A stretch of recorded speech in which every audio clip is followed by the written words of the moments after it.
Il assure ne pas s'en prendre à l'institution judiciaire. Je n'ai jamais parlé de justice politique. Et je n'en parlerai jamais. Mais malgré cette précaution, les attaques sont nombreuses contre les magistrats et les enquêteurs d'abord. Je suis habitué à subir ce harcèlement depuis 10 ans. Puis, contre les juges qui l'ont condamné. On peut donc condamner un homme après 7 ans d'enquête, sans l'ombre d'une preuve. Ce qui se passe aujourd'hui est une injustice profonde. Je la dénoncerai et la vérité explosera.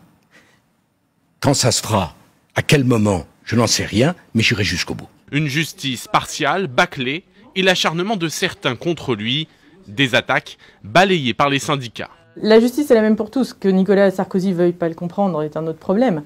C'est un argumentaire qui est absolument vide de sens. Enfin, le jugement, il est évidemment motivé. Sur les 250 pages, vous imaginez bien qu'il y a plus d'un mot sur la preuve. Et pourtant, les partisans de Nicolas Sarkozy dénoncent sans mesure un acharnement judiciaire pour Christian Jacob, ou même des juges qui remplacent le droit par leur morale pour Valérie Boyer.